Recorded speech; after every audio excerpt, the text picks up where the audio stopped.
안녕하세요. 까막눈입니다. 오늘은 과학의 역사에 대한 내용을 다루어 보겠습니다.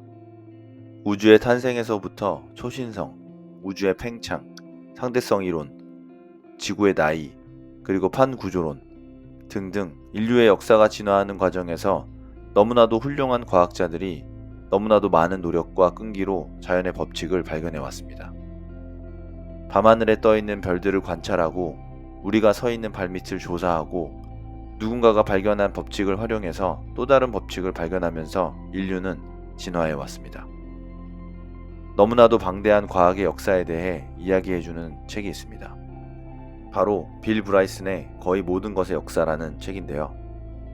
그 내용이 방대하고 다소 어려운 내용일 수 있으나 인내심을 갖고 읽어본다면 과학의 진화와 인류 문명의 발전사를 이해할 수 있는 아주 좋은 책입니다. 지금부터 거의 모든 것의 역사라는 책에 대해서 살펴보겠습니다. 우선 그 내용이 너무 방대해서 영상은 2편으로 제작될 예정입니다. 그럼 1편 시작해 보겠습니다. 우주가 시작된 후로 지금까지 존재했던 모든 티끌과 물질을 구성하는 입자들을 모은 후에 그것들을 너무나도 작아서 그 크기를 말할 수도 없는 작은 공간에 모두 집어넣어야만 합니다. 그런 상태를 특이점이라고 부릅니다. 그런 특이점을 어둠에 잠긴 끝없는 허공 속에서 잉태한 점으로 나타내고 싶겠지만 그런 표현은 틀린 것입니다. 그런 공간도 없고 그런 어둠도 없습니다. 특이점 이외에는 주의가 존재하지 않습니다. 특이점은 공간을 차지하지도 않고 존재할 곳도 없습니다. 시간이라는 것도 존재하지 않습니다. 특이점이 출현할 수 있는 과거도 없습니다. 즉 우리의 우주는 아무것도 없는 그야말로 무에서부터 시작되었습니다. 특이점은 어떤 말로도 표현할 수 없을 정도로 짧고 강대한 영광의 순간에 단 한 번의 찬란한 진동에 의해서 상상을 넘어서는 거룩한 크기로 팽창하였습니다. 격동하던 최초의 1초 동안의 물리학을 지배하는 중력과 다른 모든 힘들이 생겨났습니다. 1분도 지나지 않아서 우주의 지름은 수천조 킬로미터에 이르게 되지만 여전히 빠른 속도로 팽창을 계속하고 있습니다. 이제는 온도가 수백억 도에 이를 정도로 뜨거워서 원자핵 반응을 통해서 가벼운 원소들이 만들어집니다. 주로 수소와 헬륨이 만들어지고 리튬이 생겨났습니다. 최초의 3분 동안에 우주에 존재하게 될 모든 물질의 98%가 생성되었습니다. 언제 그런 일이 일어났는가는 논쟁의 대상이었으나 이제는 대략 137억 년 정도의 숫자로 합의되어 가고 있습니다. 그러나 이런 숫자를 알아내는 일은 엄청나게 어렵습니다. 실제로 우리가 확실하게 알 수 있는 것은 아주 오래전 어느 순간에 알 수 없는 이유로 과학자들에게 t는 0이라고 알려진 순간이 있었다는 것입니다. 그때부터 우리의 길이 시작되었습니다. 대폭발의 개념은 1920년대에 벨기에 성직자이면서 학자였던 조르주 르메트르가 근거 없이 제안했을 때부터 떠돌던 것이지만 우주론에서 본격적으로 받아들여지기 시작한 것은 1960년대 중반에 두 젊은 전파 천문학자들의 비상하면서도 우연한 발견 때문이었습니다. 아르노 펜지어스와 로버트 윌슨 두 사람은 1965년 뉴저지주 홈델에 있는 벨 연구소에서 실험을 하고 있었습니다. 그리고 그들은 끊임없이 들려오는 잡음 때문에 실험을 할 수가 없어서 고생을 하고 있었습니다. 그래서 두 젊은 천문학자들은 1년 동안 그 잡음의 원인을 찾아내서 제거하려고 온갖 노력을 기울였습니다. 그러나 아무 소용이 없었습니다. 그리고 그곳에서 겨우 50km 떨어진 프린스턴 대학에서는 로버트 디키의 연구진이 거꾸로 두 사람이 없애려고 열심히 애쓰던 바로 그 잡음을 찾아내려고 혈안이 되어 있었습니다. 프린스턴의 과학자들은 러시아 태생의 천체 물리학자 조지 가모브가 1940년대에 제안했던 주장을 확인하려고 애쓰고 있었습니다. 가모브는 우주를 자세히 살펴보면 대폭발에서 남겨진 최초의 빛인 우주 배경 복사를 발견할 수 있을 것이라고 주장했습니다. 그런 빛이 광활한 우주를 가로질러 지구에 도달하게 되면 마이크로파가 될 것이라고도 예측했습니다. 그리고 펜지어스와 윌슨을 괴롭히던 잡음은 가모브가 추측했던 바로 그것이었습니다. 두 사람은 대략 150km의 10억 배나 떨어진 곳에 있는 우주의 경계를 발견했던 것입니다. 다시 말해서 그들은 우주에서 가장 오래된 빛, 즉 최초의 광자를 본 셈이었습니다. 물론 그 빛은 가모브가 예언했던 것처럼 마이크로파로 바뀌어 있었습니다. 그리고 우리도 우주 배경 복사 때문에 생기는 잡음을 언제나 경험하고 있습니다. 텔레비전 방송이 없는 채널에서 보이는 무질서하게 물결치는 무늬 중에서 약 1%는 오래전에 일어났던 대폭발의 잔재 때문에 생기는 것입니다. 그렇다면 우주의 끝 너머에는 무엇이 있을까요? 조금은 실망스럽겠지만 그런 의문에 대한 답은 절대 우주의 끝까지 갈 수 없다라는 것입니다. 우주의 끝까지 가는 데에 너무 오래 걸리기 때문만은 아닙니다. 직선을 따라서 무한히 오래 가더라도 절대 우주의 끝에 도달할 수가 없습니다. 오히려 처음 출발했던 곳으로 되돌아오게 됩니다. 그 이유는 우주가 상상하기는 어렵지만 앞으로 살펴보게 될 아인슈타인의 상대성 이론에 맞도록 휘어져 있기 때문입니다. 공간은 유한하지만 경계가 없도록 휘어져 있습니다. 공간이 팽창한다는 말도 적당하지 않을 수 있습니다. 휘어진 공간이라는 말을 이해하기 위해 표면이 평평한 우주에 살고 있어서 둥근 공을 본 적이 없는 사람을 지구로 데려온다고 생각해 보겠습니다. 그 사람은 지구 표면에서 아무리 멀리 걸어가더라도 지구의 끝을 찾지 못하고 결국은 처음 떠났던 곳으로 되돌아오게 될 것입니다. 그 사람에게 되돌아오게 된 이유를 설명해주면 무척 혼란스러워할 것입니다. 우리의 경우도 차원이 더 높을 뿐이지 평평한 세상에 살던 사람과 똑같은 혼란을 겪고 있는 셈입니다. 그렇기 때문에 아직도 우리는 진실을 알지 못하고 있습니다. 우리에게 우주는 우주가 탄생한 이후로 수십억 년 동안 빛이 진행한 거리만큼만 존재할 뿐입니다. 대폭발 이론에도 많은 사람들이 오랫동안 의문을 가졌던 문제가 있었습니다. 즉, 대폭발 이론은 우리가 지금 이곳에 어떻게 오게 되었는가를 설명해 주지는 못한다는 것입니다. 우주에 존재하는 모든 물질의 98%가 대폭발에 의해서 만들어졌지만 그 물질들은 앞에서 설명한 것처럼 헬륨, 수소, 리튬과 같은 가벼운 원소들이었을 뿐입니다. 탄생 직후에 터져나온 기체덩어리에서는 우리 존재에 결정적인 역할을 하는 탄소, 질소, 산소와 같은 무거운 원소들이 만들어지지는 않았습니다. 여기서 문제가 되는 것은 그런 원소들이 만들어지기 위해서는 대폭발이 일어날 때와 같은 정도의 열과 에너지가 필요하다는 사실입니다. 그러나 대폭발은 한 번뿐이었고 그 당시에는 무거운 원소들이 만들어지지 않았습니다. 그렇다면 그런 무거운 원소들은 어디에서 온 것일까요? 로버트 에번스는 천체들의 이별 순간을 찾아내는 데에 다른 사람들보다 월등히 뛰어난 능력을 가지고 있었습니다. 그는 초신성을 사냥했습니다. 초신성은 우리 태양보다 훨씬 더 큰 거대한 별이 수축되었다가 극적으로 폭발하면서 천억 개의 태양이 가진 에너지를 한순간에 방출하여 한동안 은하의 모든 별을 합친 것보다 더 밝게 빛나는 상태를 말합니다.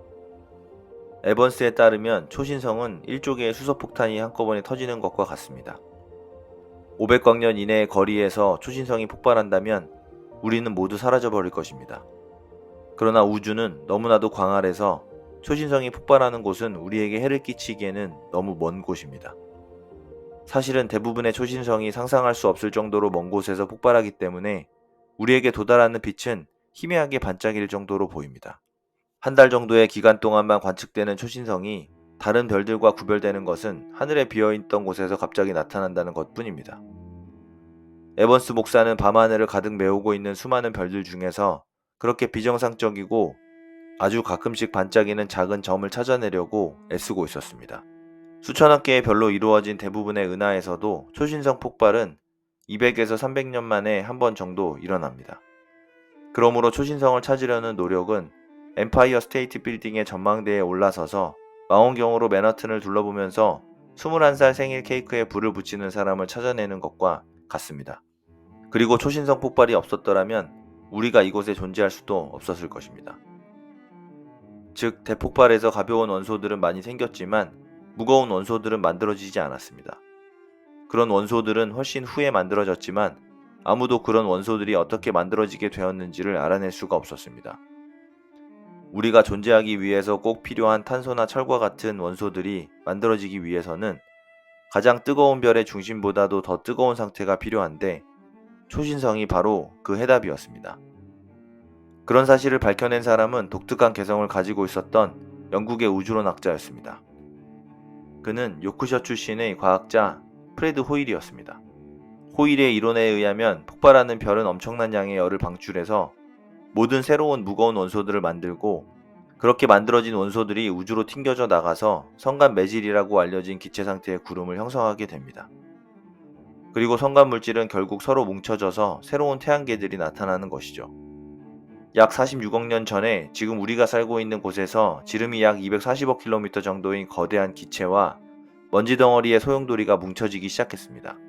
태양계에 존재하는 질량의 99.9%는 함께 뭉쳐져서 태양이 되었고, 남아서 떠돌아다니던 물질들 중에서 아주 가까이 있던 두 개의 작은 알갱이들이 정전기 힘에 의해서 합쳐져 우리 행성이 되었습니다. 대략 2억 년이 채 안 되는 기간에 지구가 만들어졌습니다. 아직까지는 녹아있는 상태의 지구는 주변에 떠다니는 파편들과 끊임없이 충돌하고 있습니다. 대략 그런 상태였던 약 45억 년 전에 화성 정도의 크기를 가진 천체가 지구에 충돌하였습니다. 그리고 그로 인해 튕겨져 나간 파편에서 달이 만들어지기 시작했습니다. 지구가 지금 크기의 3분의 1 정도가 되었을 때부터 이미 대부분 이산화탄소, 질소, 메탄, 황으로 된 대기가 만들어지기 시작했습니다. 생명과 관련이 있다고 상상하기 어려운 물질들이지만 실제로 생명은 그런 유독한 혼합물에서 생겨났습니다. 이산화탄소는 강력한 온실기체입니다. 그 당시에는 태양이 지금처럼 뜨겁지 않았기 때문에 정말 다행스러운 일이었습니다. 그런 온실 효과가 아니었더라면 당시의 지구는 영원히 얼어붙어 버렸을 것이고 생명은 발붙일 수가 없었을 것이기 때문입니다. 그렇게 해서 결국 생명이 시작되었습니다. 다음 5억 년 동안 어린 지구에는 혜성과 운석과 다른 천체의 파편들이 끊임없이 쏟아졌고, 그 덕분에 바다를 채울 물과 생명이 탄생하는 데 필요했던 부분들이 생겨나게 되었습니다. 지독하게 혹독했던 환경이었음에도 불구하고 생명은 시작되었습니다. 화합물의 작은 덩어리가 꿈틀거리더니 스스로 움직이기 시작했고 우리가 생겨나기 시작한 것입니다. 그로부터 40억 년이 흐른 지금 사람들은 그런 일들이 어떻게 일어났을까를 궁금하게 여기게 되었습니다. 다음에는 바로 그 문제에 대해서 알아보기로 하겠습니다.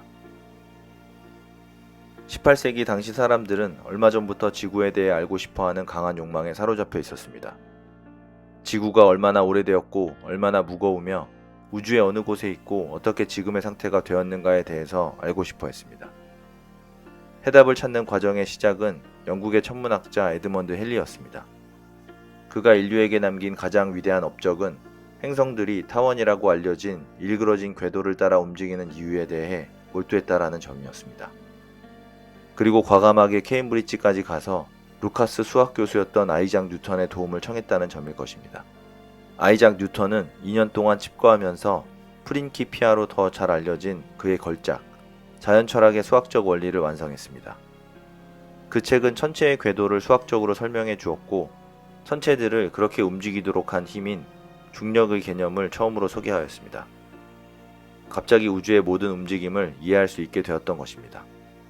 간단히 말해서 프린키피아에는 물체는 미는 방향으로 움직이게 되고 다른 힘에 의해서 속도가 느려지거나 방향이 바뀌기 전까지는 직선을 따라 일정한 속도로 움직이게 되며 모든 작용에는 크기가 같고 방향이 반대인 반작용이 있다는 뉴턴의 세 가지 법칙과 중력의 보편적인 법칙이 담겨 있었습니다.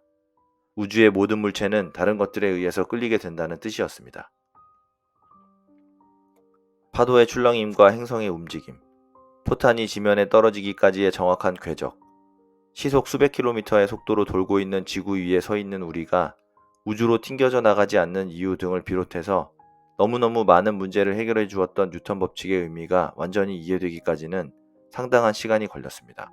뉴턴이 프린키피아에서 예측했던 또 다른 문제는 산 부근에 추를 매달아 두면 지구의 중력과 함께 산의 중력 질량이 작용하기 때문에 추가 산 쪽으로 아주 조금 기울어지게 된다는 것이었습니다.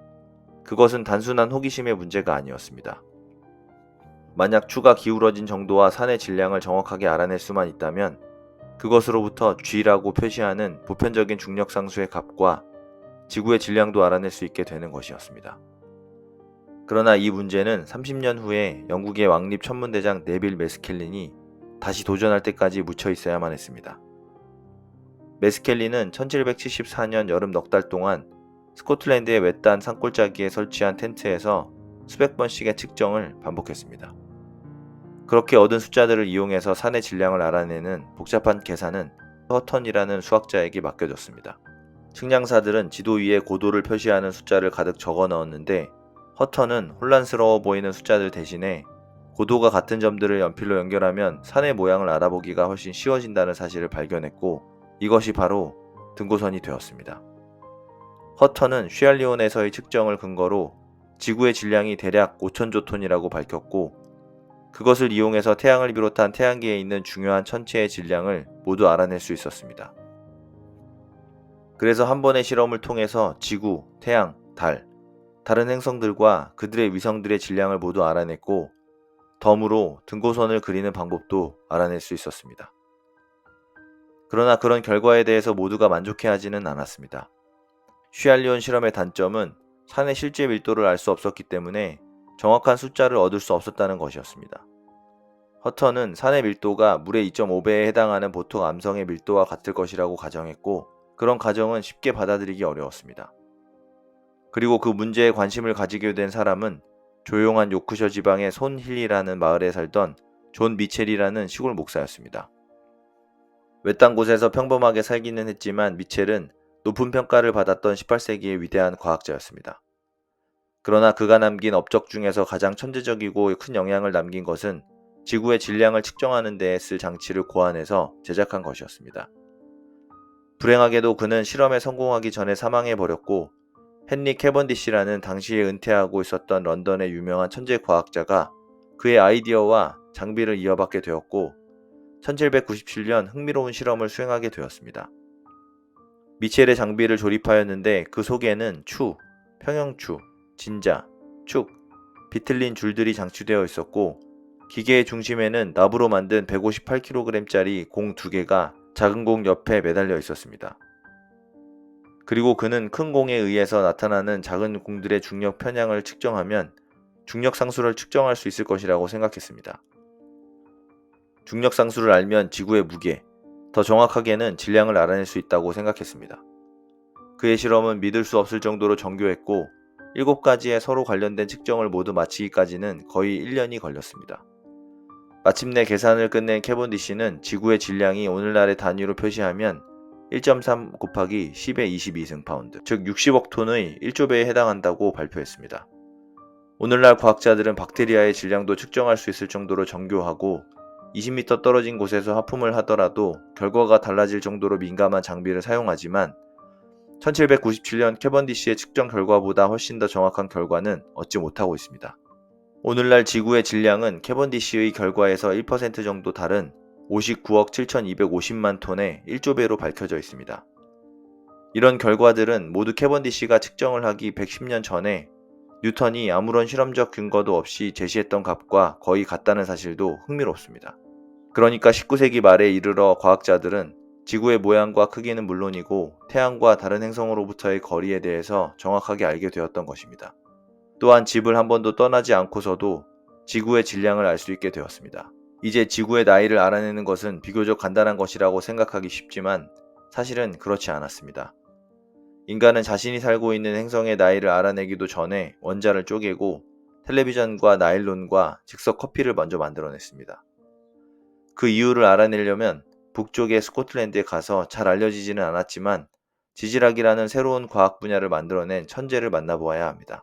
열광적으로 호기심이 강했던 시기에 사람들의 흥미를 끌었던 의문 중에는 오랫동안 사람들이 궁금해하던 것도 있었습니다.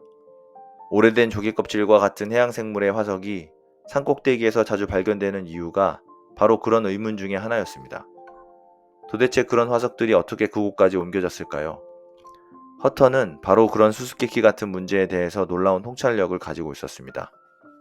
그는 자신의 농장에 대한 관찰로부터 바위가 침식되어서 흙이 만들어지고 그런 흙이 시냇물과 강물에 의해서 끊임없이 씻겨 내려가서 다른 곳에 퇴적된다는 사실을 알고 있었습니다. 그는 만약 그런 과정이 계속 진행된다면 결국 지구는 평평하게 될 것이라는 사실을 깨달았습니다. 따라서 새로운 산과 언덕이 생겨나는 과정이 반복되려면 어떤 형태이건 재생과 융기 과정이 있어야만 한다는 사실을 깨닫게 되었습니다. 마침내 그는 산 위에 있는 해양 화석이 홍수 때문에 만들어진 것이 아니라 산이 융기되면서 그렇게 된 것이라는 결론을 얻었고 새로운 암석과 대륙이 만들어지고 산맥이 융기되는 것은 지구 내부의 열 때문이라는 사실도 유추해냈습니다. 지질학자들이 그런 이론의 의미를 완전히 이해해서 판구조론으로 받아들이기까지는 200년이 걸렸습니다. 무엇보다 허턴이 제기한 이론에 따르면 지구에서 일어나는 변화는 누구도 상상하지 못할 정도로 엄청나게 느린 속도로 진행된다는 것이었고, 지구에 대한 우리의 인식을 완전히 바꾸어 놓았습니다. 그리고 19세기 중엽에 이르러서 대부분의 지식인들은 지구의 역사가 적어도 500만 년은 될 것이고, 어쩌면 수천만 년이 될 수도 있지만 그보다 더 길지는 않을 것이라고 믿게 되었습니다. 다윈을 비롯한 몇몇 지질학자들에게는 지구의 역사가 매우 길어야만 했지만 아무도 그것을 밝혀낼 방법을 모르고 있었습니다. 당시의 물리학으로는 태양과 같은 크기의 물체가 수천 년 이상 연료가 바닥나지 않은 상태로 끊임없이 타오르는 이유를 설명할 수가 없었기 때문에 태양과 그 행성들의 역사가 비교적 짧을 것이라고 믿지 않을 수가 없었습니다. 그러나 19세기에 엄청나게 쏟아져 나왔던 거의 모든 화석 증거가 그런 주장과 맞지 않는다는 것이 문제였습니다. 20세기에 들어서면서 화석학자들은 거의 몇 톤에 이르는 고대 화석을 확보하게 되었습니다. 그러나 그때까지도 그 화석들이 얼마나 오래된 것인가를 확인할 수 없었던 것이 문제였죠. 지구의 나이가 위대한 켈빈경이 주장했듯이 정말 2천만 년 정도에 불과하다면 고대 생물들은 모두 거의 같은 지질학적 순간에 등장했다가 사라져야만 했던 것이죠. 그런 해석은 분명히 앞뒤가 맞지 않습니다. 켈빈 이외에 이 문제에 관심을 가졌던 다른 과학자들의 결론은 불확실성을 더욱 심화시켰을 뿐이었습니다. 그런데 러더퍼드라는 건방지고 똑똑한 뉴질랜드 소년이 지구의 나이가 적어도 수억 년은 될 것이고 어쩌면 그보다 훨씬 더 오래되었을 것이라는 확실한 증거를 제시하게 되었습니다. 놀랍게도 그가 제시했던 근거는 연금술이었습니다. 자연적이고 자발적이고 과학적으로 믿을 수 있고 신비술과는 구별되는 것이었지만 연금술이었음에는 틀림이 없었습니다. 뉴턴이 아주 틀린 것은 아니었음이 밝혀진 셈이었죠. 화학을 현대의 수준으로 도약시키기 위해서는 통찰력을 가진 사람이 필요했고 프랑스 사람이 바로 계기를 만들어 주었습니다. 그의 이름은 앙투안 로랑 라부아지에였습니다. 라부아지에와 그의 부인은 모든 사람들이 믿었던 것과는 달리 쇠가 녹이 슬면 가벼워지는 것이 아니라 더 무거워진다는 놀라운 사실을 발견했습니다. 어떻게 그런지는 알 수가 없었지만 녹이 스는 물체는 공기에서 어떤 원소를 흡수하는 것이 확실했습니다. 그 결과는 물질이 사라지는 것이 아니라 변환이 된다는 사실을 처음 밝혀낸 것이었죠. 질량 보존이라고 알려진 그 결과는 혁명적인 것이었습니다. 그리고 1808년에는 존 돌턴이라는 완고한 퀘이커 교도가 처음으로 원자의 본질을 알아내게 되었고 1811년에는 아보가드로라는 이탈리아 사람이 아주 중요한 법칙을 발견하게 됩니다. 같은 압력과 온도에서 같은 부피의 통에 들어있는 기체에는 기체의 종류와 상관없이 같은 수의 분자가 들어있다는 법칙이었습니다. 아보가드로 법칙이라고 알려지게 된 이 법칙은 두 가지 관점에서 주목할 필요가 있습니다. 첫째, 이 법칙은 원자의 크기와 질량을 정확하게 측정할 수 있는 길을 열어주었습니다. 화학자들은 아보가르도의 수학을 이용해서 결국 원자의 지름이 정말 작은 0.00000008cm라는 사실을 밝혀냈죠. 둘째로는 거의 50년 동안 아무도 아보가르도에 놀라울 정도로 단순한 법칙을 모르고 있었습니다. 화학자들은 오랫동안 고립되어서 연구를 했기 때문에 공통의 관습도 뒤늦게 만들어졌습니다. 어느 곳에서나 공통으로 사용되는 분자의 이름도 거의 찾아볼 수 없었죠. 가끔씩 정리가 되었음에도 불구하고 19세기 후반까지도 화학은 매우 혼란스러운 상태로 남아 있었습니다.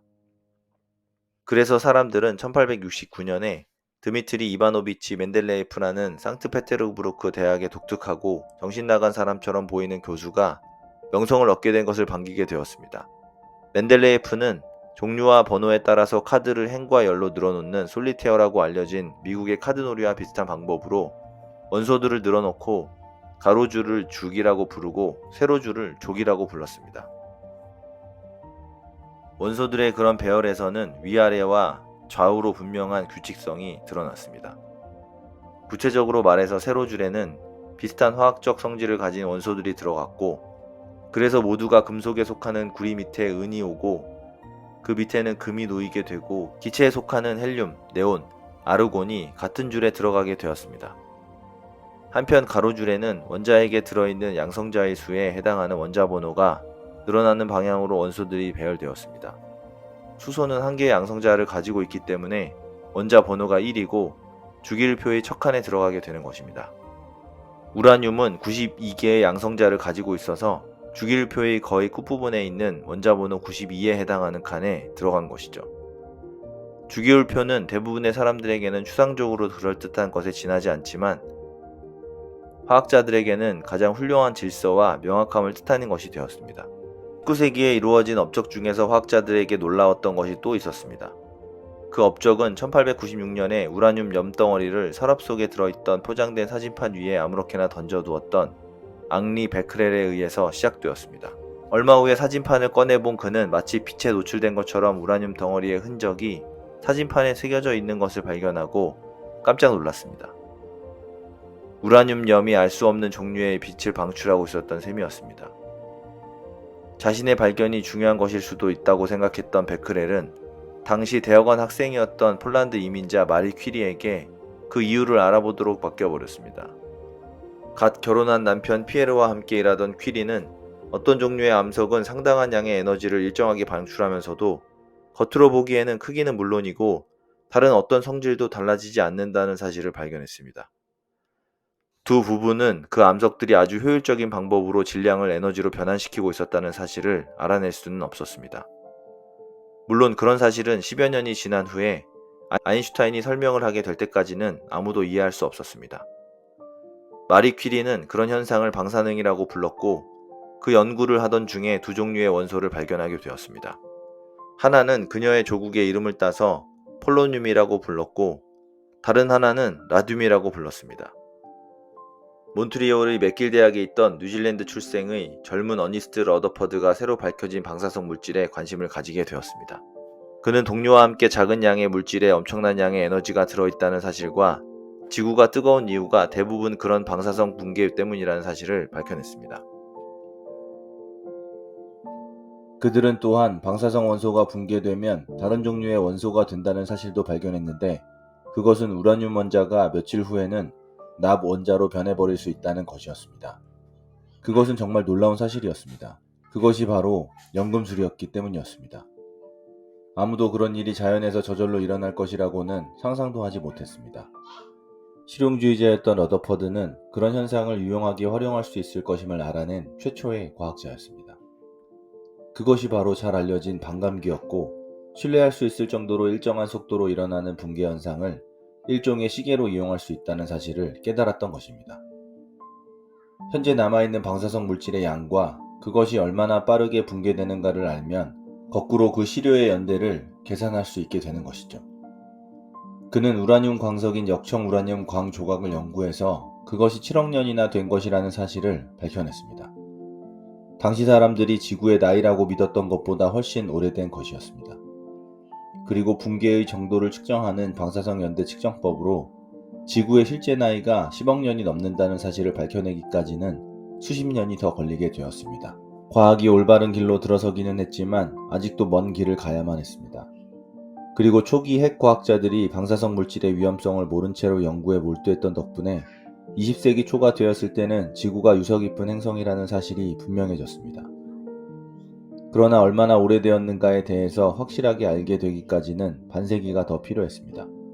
그 사이에 과학은 원자의 시대라는 새로운 시대로 접어들고 있었습니다. 1880년대에 엘버트 마이컬슨이라는 중년의 물리학자가 친구였던 화학자 에드워드 몰리와 함께 오하이오주의 클리블랜드에 있던 케이스 응용과학대학에서 실험을 하고 있었습니다. 실험의 결과는 이상하고 혼란스러운 것이었지만 앞으로 설명하게 될 문제와 깊은 관계가 있었습니다. 오래전부터 사람들은 우주에 안정하고 눈에 보이지도 않으며 질량과 마찰도 없으면서 빛을 전달하는 에테르라는 매질이 가득 차 있다고 믿었습니다. 그리고 에테르의 존재는 빛이 텅 빈 공간을 어떻게 지나가는가를 설명해주는 절대적이고 핵심적인 개념이었습니다. 1800년대에는 빛과 전자기파가 파동이라고 여겨졌기 때문에 파동, 즉 진동이 일어나기 위해 매질은 반드시 필요한 존재였습니다. 이러한 상황 속에서 마이컬스는 공간을 지나가는 물체가 만들어내는 일종의 맞바람에 해당하는 에테르 편류라는 것을 측정하는 일에 관심을 가지게 되었습니다. 뉴턴 물리학에 따르면 에테르를 지나가는 빛의 속도는 관찰자가 광원으로 다가가는가 아니면 멀어지는가에 따라서 달라져야만 했습니다. 지구가 반년 동안은 태양을 향해 움직이고 나머지 반년 동안은 태양으로부터 멀어지는 방향으로 움직인다는 사실을 깨달은 마이컬스는 지구가 서로 반대되는 위치에 있을 때 빛의 속도를 정확하게 측정해서 비교하면 그 답을 알아낼 수 있을 것이라고 생각했습니다. 그리고 마이컬스는 전화기를 발명한 그레이엄 벨의 투자를 통해서 빛의 속도를 매우 정확하게 측정할 수 있도록 고안된 간섭계라는 독창적인 장치를 만들게 되었습니다. 그런 후에 그는 잘 알려지지 않은 천재였던 몰리와 함께 몇 년에 걸쳐 측정을 반복했습니다. 그리고 1887년 드디어 결과를 얻어냈습니다. 빛의 속도는 방향과 지구의 위치와 상관없이 언제나 똑같았습니다. 정확하게 200년 만에 처음으로 뉴턴의 법칙이 언제나 성립되는 것이 아닐 수 있다는 사실을 보여주는 결과였습니다. 그러나 마이컬슨 몰리 실험은 20년 동안 과학의 뒷전에서 고약한 냄새처럼 여겨져야만 했습니다. 1900년 베를린 대학의 막스 플랑크는 에너지가 흐르는 물처럼 연속적인 것이 아니라 양자라고 부르는 개별적인 입자임을 밝혀낸 새로운 양자론을 제창하였습니다. 그의 이론은 마이컬슨 몰리 실험의 수수께끼를 해결해 주었습니다.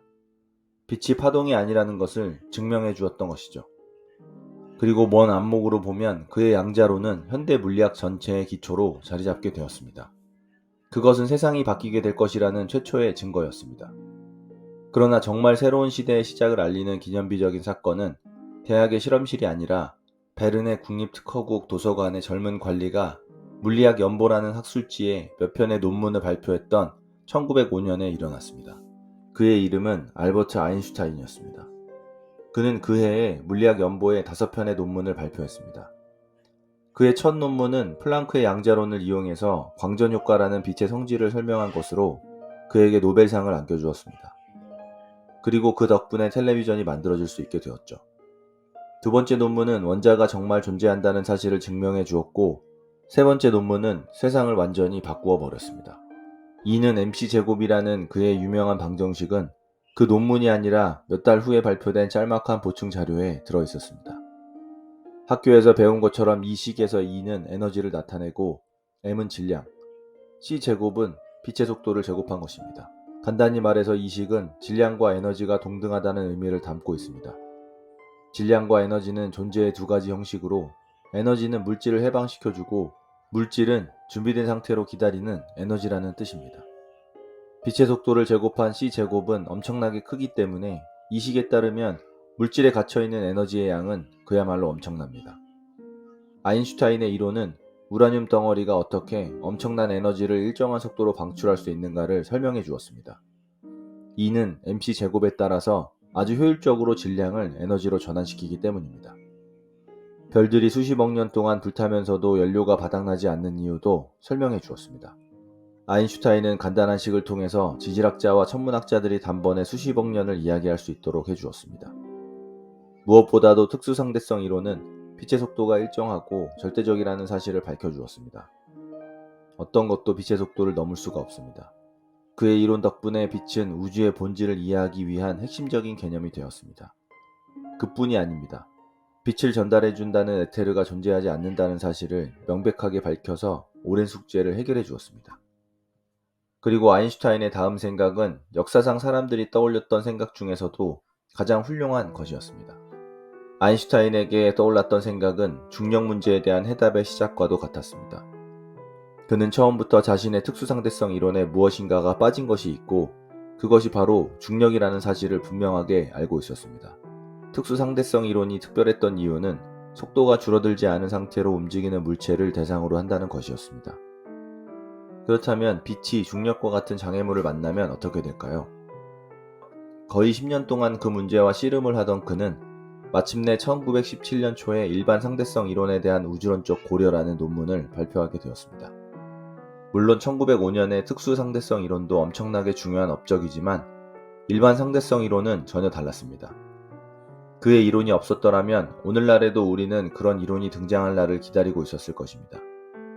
상대성 이론은 간단히 말해서 공간과 시간이 절대적인 것이 아니라 관찰자와 관찰되는 대상 모두에게 상대적인 것이며 속도가 빨라질수록 그 차이가 더욱 커진다는 것이었습니다. 우리는 절대로 빛의 속도보다 빠른 속도로는 움직일 수가 없고 우리가 더 빨리 가려고 노력할수록 외부의 관찰자가 보기에는 더욱더 왜곡된 것처럼 보일 뿐입니다. 길이가 100m인 기차가 빛의 속도의 60%로 움직이는 것을 상상해 보겠습니다. 승강장에 서서 그 기차가 지나가는 것을 보는 사람에게는 그것의 길이가 80m로 줄어든 것처럼 보이고 기차 위의 모든 것도 같은 정도로 압축된 것처럼 보입니다. 만약 기차에 탄 승객의 말을 들을 수 있다면 녹음기를 느리게 틀어놓은 것처럼 말이 똑똑하지 않고 느리게 느껴지고 승객들의 움직임도 마찬가지로 답답하게 느껴질 것입니다. 기차에 있는 시계조차도 보통 속도의 5분의 4로 움직이는 것처럼 보일 것입니다. 그러나 기차에 타고 있는 사람들은 그런 왜곡을 느끼지 못한다는 것이 핵심입니다. 그들에게는 기차 위의 모든 것이 정상으로 보일 뿐입니다. 오히려 그들에게는 승강장에 서 있는 사람들이 이상하게 압축된 것처럼 느껴지고 느리게 움직이는 것처럼 보입니다. 움직이는 물체와 상대적인 관찰자의 위치가 문제라는 사실을 이해할 수 있을 것입니다. 상대성 효과는 실제로 존재하는 것이고 그 크기도 측정이 되어 있습니다. 문제는 그런 변화가 우리가 알아내기에는 너무도 작다는 것입니다. 그러나 우주에 존재하는 빛, 중력, 그리고 우주 자체의 경우에는 그런 차이가 심각한 결과를 초래합니다. 그러니까 상대성 이론이 이상하게 보이는 이유는 우리가 일상생활에서 그런 경우를 경험하지 못하기 때문입니다.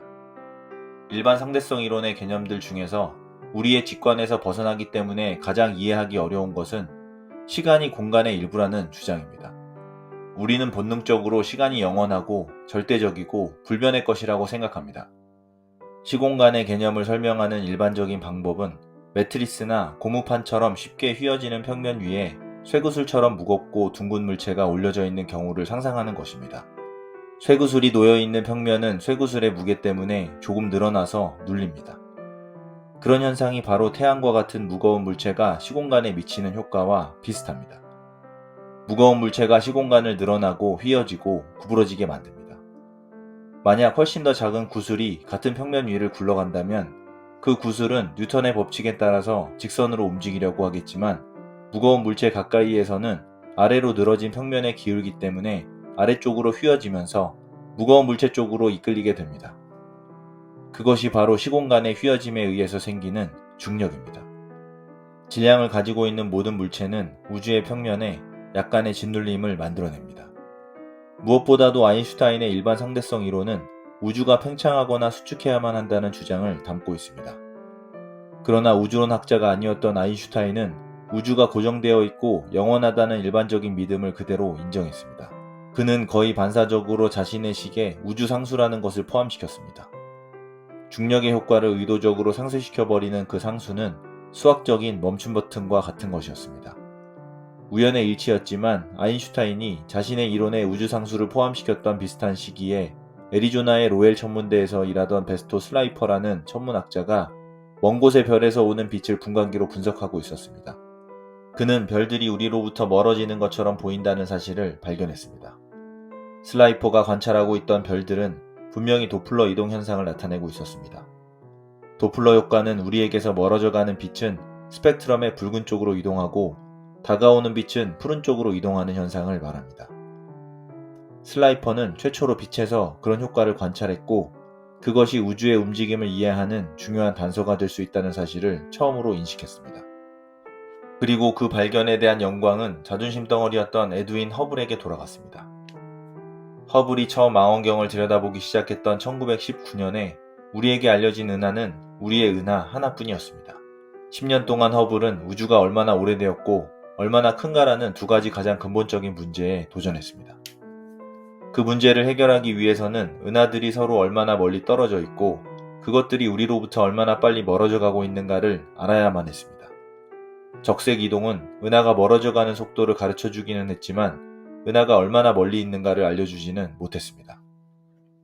그것을 알아내기 위해서는 밝기를 분명하게 알고 있는 표준 촛불이 필요했습니다.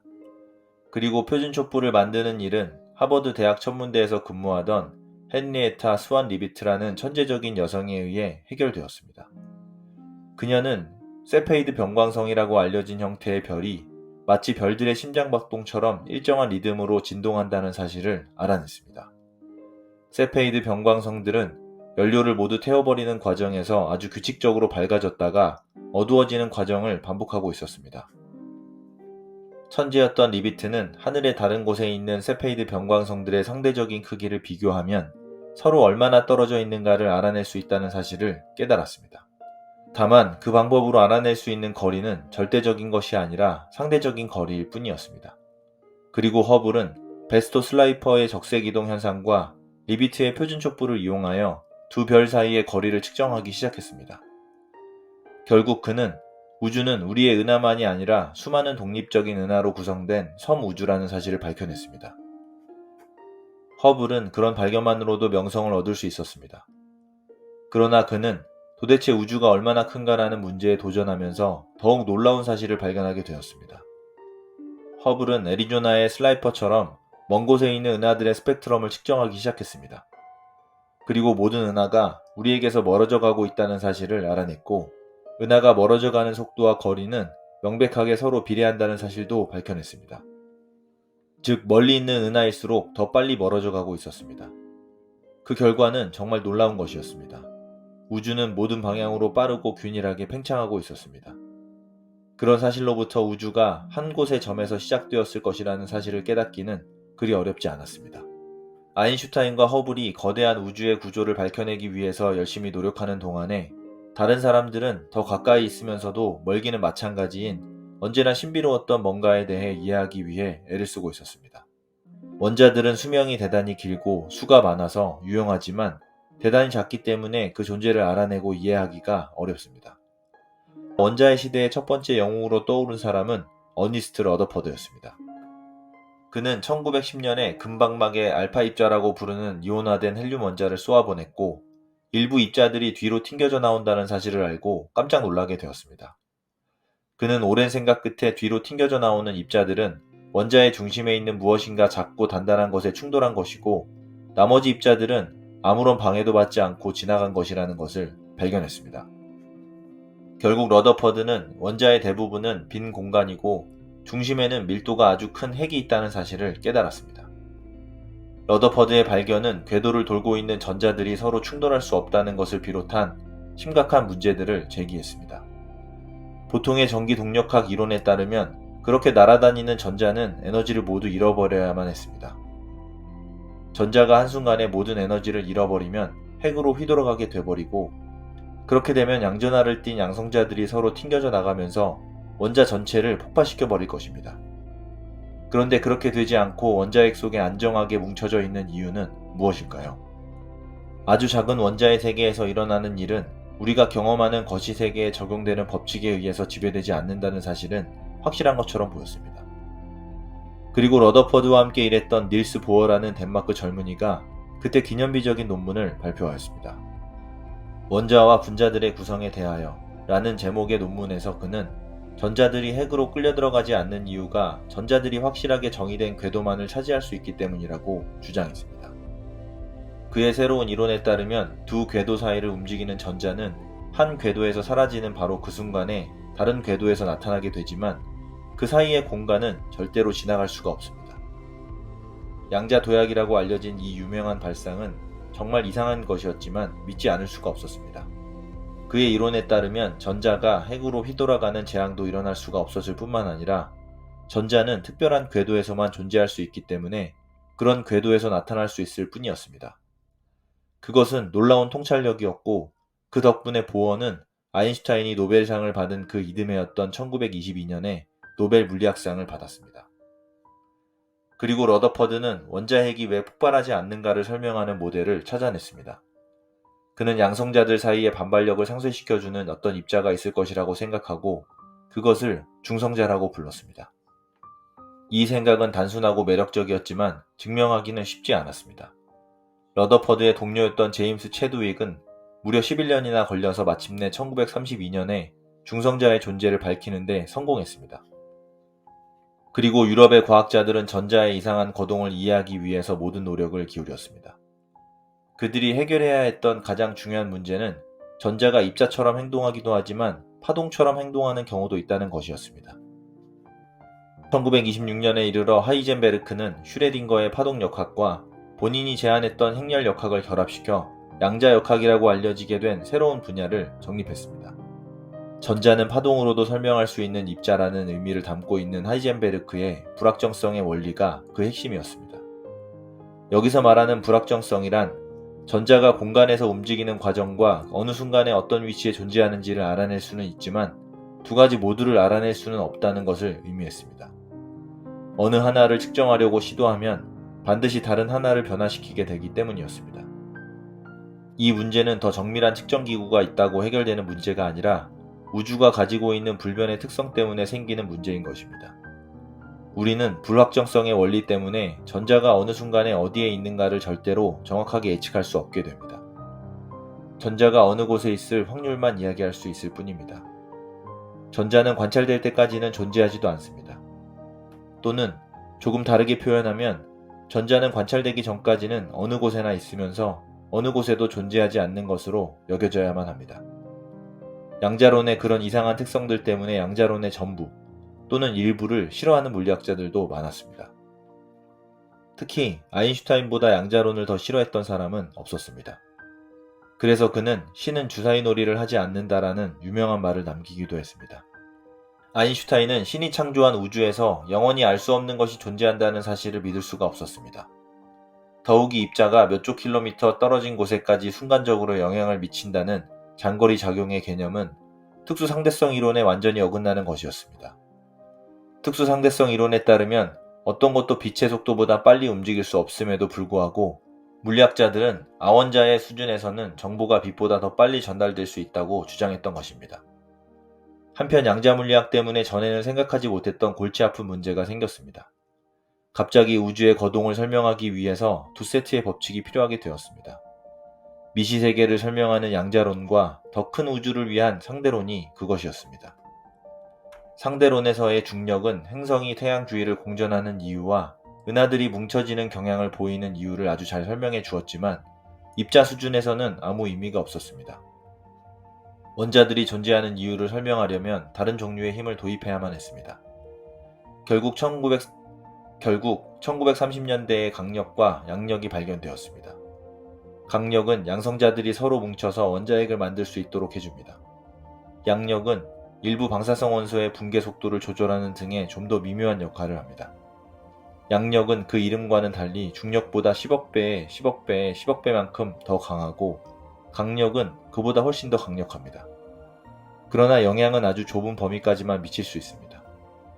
강력이 작용하는 범위는 원자 지름의 10만 분의 1 정도에 불과합니다. 원자의 핵이 아주 단단하게 뭉쳐져서 밀도가 큰 이유도 그런 강력 때문이지만 크고 복잡한 원자핵들이 불안정한 경향을 보이는 이유도 역시 강력이 모든 양성자들을 붙들어줄 수 없기 때문입니다. 결국 물리학은 매우 작은 세상을 위한 법칙과 아주 큰 우주를 위한 법칙, 둘로 나누어져 거의 독립적으로 발전하게 되었습니다. 그러나 다른 분야에서는 진정한 발전이 이루어지고 있었습니다. 1940년대 중반에 이르러서 과학자들은 원자를 엄청난 수준까지 이해하게 되었다고 믿었습니다. 그런 사실은 1945년 8월에 일본에서 2개의 원자폭탄이 폭발함으로써 가장 정확하게 증명되었습니다. 그러나 이때의 물리학자들은 자신들이 원자를 거의 정복했다고 생각했던 것을 후회하게 되었습니다. 실제로 입자 물리학은 엄청날 정도로 복잡해졌습니다.